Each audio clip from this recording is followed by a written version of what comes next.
జీవితంలో ఒక్కసారైనా చేయాల్సిన యాత్ర చార్ధామ్ లత గారి ఆధ్వర్యంలో సంప్రదించండి. నమస్తే, వెల్కమ్ టు సుమన్ టీవీ. నేను పద్మిని. ప్రస్తుతంతో పాటు ప్రముఖ ఆధ్యాత్మికవేత్త, దత్త ఉపాసకురాలు, శ్రీపాద శ్రీవల్లభ దత్తపీఠం వ్యవస్థాపకురాలు శ్రీమతి లతా దత్త గారు మనతో పాటు ఉన్నారు. మాట్లాడదాం. అక్క నమస్తే. అక్క నమస్తేరా. ఇరు పక్షాలలో వచ్చేటటువంటి చవితి తిథి ఖచ్చితంగా వినాయకుడికి ఎంతో ప్రియమైనటువంటి తిథులు. మరి ఈ సంవత్సరంలో వస్తున్నటువంటి మొదటి సంకష్టహర చతుర్థి, అంటే చైత్రమాసంతోనే మొదలు కాబట్టి అవును. రేపు ఏప్రిల్ 5వ తారీఖు సంకష్టహర చతుర్థి. మరి వికట సంకష్టహర చతుర్థిని ఎలా చేసుకోవాలి, చేసుకుంటే ఎటువంటి ఫలితం ఉంటుంది? వినాయకుడు చాలా అసలు మన పిల్లాళ్ళలాగా, చిన్న పిల్లాళ్ళలాగా, మన పిల్లాళ్ళలాగా పైగా అందరికి చాలా ముద్ద ఇష్టం అసలు కదా. చాలా పిల్లల నుంచి పెద్దల వరకు ప్రతి ఒక్కరు కూడా వినాయకుడు అనగానే అసలు వినాయక చవితి జరుపుకున్నట్టు, ఆ నవరాత్రులు జరుపుకున్నట్టు ఇంకే పండగ ఉండదు, అంత కోలాహలంగా ఉండదు కదా. ఇందాక మాధవి గారు అడుగుతుంటే ఎవరు ఇష్టమైన దేవుడు అని అంటే, వినాయకుడు ఎలాగో ఉంటాడు. ఒక 4 చెంబర్స్ ఉంటాయి హార్ట్ లో. 2 చెంబర్స్ కృష్ణుడికి, 2 చెంబర్స్ వినాయకుడికి. అందరికి అలానే ఉంటుంది.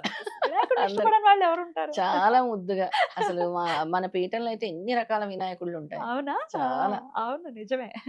మరి సంకష్టహార చతుర్థి వచ్చేస్తాం కాబట్టి ఎలా చేసుకోవాలి సంకష్టహార చతుర్థిని? దీని వైశిష్ట్యం ఒకసారి మీ ద్వారా. తప్పకుండా పద్మిని. ఏప్రిల్ 5వ తారీఖు వస్తుంది. వికట సంకటహర చతుర్థి అని వస్తుంది. అసలు ఈ సంకటహర చతుర్థి మొదటిది కాబట్టి, ఈ సంవత్సరం వచ్చే మొదటిది కాబట్టి మనకుండే సంకటాలన్నిటినీ దూరం చేసేదన్నమాట. మనకి ఎటువంటి బాధలున్నా, ఎటువంటి అపజయాలున్నా వాటన్నిటిని, ప్రాబ్లమ్స్ అన్నిటినీ క్లియర్ చేసే సంకటహర చతుర్థి.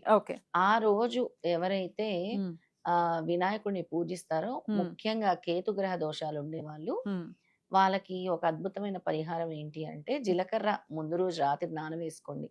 శనివారం రాత్రి వేసుకోండి, లేదా ఆదివారము ఉదయాన్నే మీరు అభిషేకం చేయాలంటే శనివారం రాత్రి.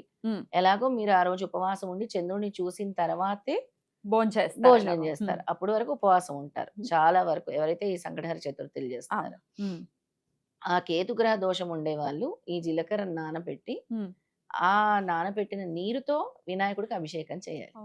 అంటే సాయంత్రం పూజ చేసుకుంటారు, సాయంత్రమే చేయాలి. సాయంత్రమే చేయొచ్చు. ఉదయం నానేసి సాయంత్రం చేయొచ్చు. ఓకే. మనకుండే కేతుగ్రహ దోషాలు దూరం అవుతాయి. అలాగే జీలకర్రతో చేసిన నైవేద్యం ఏదైనా మీరు వండిన పదార్థంలో తెల్లటి అన్నం లేదా దద్దోజనం చేసినా కూడా జీలకర్ర పోపు వేస్తాం. ఉండ్రాళ్ళలో కూడా జీలకర్ర వేస్తాం. ఉండ్రాళ్ళలో కూడా జీలకర్ర వేస్తాం. అది కూడా ఇష్టం. ఉండ్రాళ్ళు కూడా ఇష్టం కదా. ఉండ్రాళ్ళు కూడా ఇష్టం. ఆ జీలకర్ర వేసిన నైవేద్యం వినాయకుడికి పెట్టాలి. అలాగే ఆ రోజు నారికేల దీపం పెడితే చాలా మంచిది. ఎలా పెట్టాలి? నారికేల దీపము కొబ్బరికాయ 2 ముక్కలుగా చేసేసి, దాని నీళ్లు తీసేసి, అందులో దాని నిండా ఆవు నెయ్యి గాని లేదా నువ్వుల నూనె కాని వేసి, ఎర్రని ఒత్తులతో, గుర్తుపెట్టుకోండి, ఎర్రటి ఒత్తులతో దీపారాధన చేయాలి. ఓకే. పల్లెంలో ఏదో ఒకటి పెట్టుకోవాలి మరి నిలబడటానికి. నారికేల దీపం ఏదైనా బియ్యం వేసుకొని పెట్టుకోవచ్చు, లేదా ఆ రోజు ఆదివారం కాబట్టి గోధుమలు వేసుకొని కూడా పెట్టుకోవచ్చు.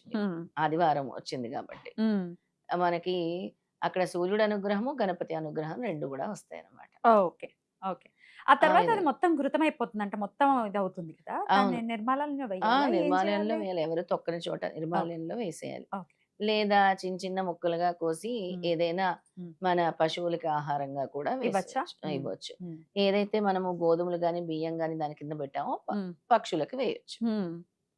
ఆహారంగా వేయాలి ఆ దినుసులు. కొంతమంది నవధాన్యాలు వేసి పెడతారు, కొంతమంది బియ్యం వేసి పెడతారు, కొంతమంది గోధుమలు వేసి పెడతారు. ఆ విధంగా గణపతి ఆరాధన చేసుకొని ఓం గం గణపతి నమః అని చదువుకోవచ్చు, లేదా సంకటనాశన స్తోత్రం చదువుకోవచ్చు. గణపతికి సంబంధించిన స్తోత్రాలు ఏదైనా కూడా మీరు పఠించవచ్చు. అద్భుతం. విఘ్నేశ్వరుడు అనుగ్రహం కలుగుతుంది అనమాట.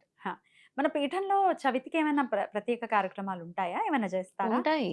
అంటే మనము ఆ రోజు నేను గానగాపూర్ ప్లాన్ చేసుకుంటున్నాను. గానగాపూర్లో ఇంకా అక్కడే వినాయకుడిని పూజిస్తాను. ఒకవేళ పీఠంలో ఉంటే గనక తప్పకుండా మనం విఘ్నేశ్వరుని పూజిస్తాం అన్నమాట. ఇక అదే రోజు గానగాపూర్ వెళ్ళబోతున్నాను. ఒకవేళ ఎవరైనా రావాలనుకుంటే నాతో రావచ్చా? అయితే లత గారి నంబర్ కి కాంటాక్ట్ చేయొచ్చు. గానగాపూర్ రావాలనుకుంటే నా నెంబర్ కాల్ చేసి రావచ్చు. ఏమిటి ఆ రోజు ఎందుకు వెళ్తున్నారు? మామూలుగానేనా? అంటే నాకు కొంచెం గ్యాప్ వస్తే వెళ్ళలేదు అనిపిస్తుంది. గిరినార్ వెళ్ళొచ్చిన తర్వాత వెళ్ళలేదు స్వామి దగ్గరికి. ఒకసారి వెళ్ళొచ్చేస్తే మళ్ళీ హాయిగా ప్రశాంతంగా ఉంటుంది. స్వామిని చూసి వచ్చేయాలి.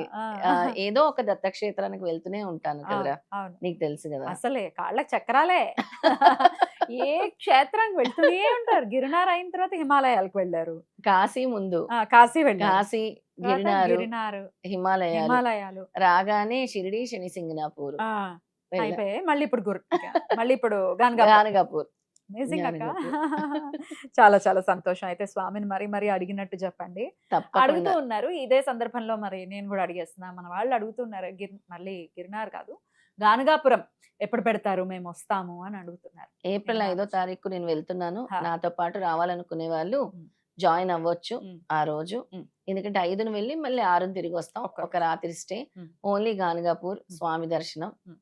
చేసుకొని చక్కగా హా. అందరూ కూడా పద్మిని అందరికీ నేను చెప్తూ ఉంటాను. గానగాపూర్ వెళ్తున్నాం, వస్తున్నాము కాదు. గానగాపూర్ వెళ్ళి మీరేం చేయాలనేది ముందు తెలుసుకోండి. ఉమ్, వెళ్ళండి, ధూళి దర్శనం చేసుకోండి. తర్వాత ప్రశాంతంగా అక్కడ నిద్ర చేయండి. ఉమ్, నిద్ర చేయకుండా వెళ్ళాం, వచ్చాం అంటారు. ఉమ్. ఫలితం ఏముంటుంది? అవును. మీరు గురువు దగ్గరికి ఎందుకు వెళ్తున్నారు? ఉమ్, గురువు అనుగ్రహం పొందటానికి వెళ్తున్నారు. ముఖ్యంగా గానగాపూర్‌లో చేయాల్సింది ధూళి దర్శనము, నదీ సంగమ స్నానము, భిక్షా కార్యక్రమము, గురుచరిత్ర పారాయణము, ఔదంబర వృక్షం ప్రదక్షిణలు. ఉమ్. ఇవనేవి ముఖ్యంగా ఆచరించాలి. ఓకే అది. ఓకే. గురువుని పట్టుకుంటే మనకి ఇంకా ఆ రోజు వికట ఉమ్, సంకటహర చతుర్థి రోజు వెళ్తున్నాం కాబట్టి ఉమ్. మనకుండే విఘ్నాలన్నీ కూడా స్వామి తొలగిస్తారు. తొలగిస్తారు. ఒకవేళ వెళ్ళలేని కొంతమందికి విఘ్నాలు ఎలా ఏర్పడతాయంటే, క్షేత్రానికి వెళ్ళాలన్నా కూడా విఘ్నాలే. చాలా బాధ అది కూడా అనిపిస్తుంది. పెద్ద విఘ్నమే అదే వాళ్ళకి. పెద్ద విఘ్నం. అది ఎలా అయిపోతుందంటే, వద్దులే స్వామికి మనం అంటే ఇష్టం లేదు అనే థాట్ ప్రాసెస్ కూడా డెవలప్ అయిపోతుంది. అవును. నన్ను పిలుచుకోవట్లేదు స్వామి. ఎగ్జాక్ట్లీ. నన్ను పిలుచుకోనివ్వట్లేదు. నన్ను రానివ్వట్లేదు అంటారు. నన్ను రానివ్వట్లేదు అని అంటారు. అలా చాలా మంది అంటారు. అమ్మ ఉమ్, మీ ద్వారా అయినా మేము వెళ్ళాలి. ఉమ్, మీ అనుగ్రహంతో అంటే మీ ఆరాతోనైనా మేము వెళ్ళాలి ఉమ్, అని చాలా మంది అడుగుతూ ఉంటారు పద్మిని. ఉమ్, ఉమ్. అందుకే వచ్చేయండి నేను వెళ్ళేటప్పుడు అని చెప్తూ ఉంటాను. సో ఇట్లా ఉమ్. క్షేత్రాలకు వెళ్ళాలి అనుకునేటప్పుడు వెళ్ళలేకపోవటం కూడా మంచి అద్భుతమైనటువంటి కోరిక ఇది. అంటే వెళ్ళాలి అనే కోరిక అనేది. కోరిక. దానికి విఘ్నాలు ఉన్నప్పుడు కూడా ఈ సంకష్టహర చతుర్థి చేసుకోవచ్చు. తప్పకుండా చేసుకోవాలి. స్వామి నన్ను పిలుచుకో, కనీసం ఈ తీర్థయాత్రలు చేసే భాగ్యం ఇవ్వు నాయనా. నా జీవితంలో విఘ్నాలను తొలగించు అని. ఆ రోజు ఉదయం నుంచి ఉపవాసం ఉండి ఒక్క సంకటహర చతుర్థి చేసుకున్నా, మొదటిది చేసుకున్నా కూడా ఆ ఫలితమే. ప్రతి సంకటహర చతుర్థి చేసుకోవాలా అనే క్వశ్చన్ మార్క్ కూడా అందరికి ఉంటుంది. లేదు, ఒకవేళ అలా చేసుకునేది అదొక ప్రాసెస్. సంవత్సరం అంతా చేసుకుంటారు. అలా కాకుండా ఈ సంవత్సరంలో వచ్చే మొదటిది నేను ఇది ఒక్కటే చేసుకుంటాను, నా విఘ్నాలు తొలగించు అన్నా కూడా చేసుకోవచ్చు. అద్భుతం. సో చక్కగా చేసుకోండి. స్వామి అనుగ్రహాన్ని పరిపూర్ణంగా పొందండి. వినాయకుడికి చేసేది ఎంతైనా కూడా సులభంగానే ఆయన ప్రసన్నుడైపోతాడు. అతి అది సులభంగా మనం వెంటనే. వెంటనే చూడొచ్చు అవును. ఆయన అనుగ్రహాన్ని. చాలా చాలా సంతోషం అక్క. కృతజ్ఞతలు. జై శ్రీరామ్. నమస్తే. జయ గురుదత్త, జయ శ్రీరామ్.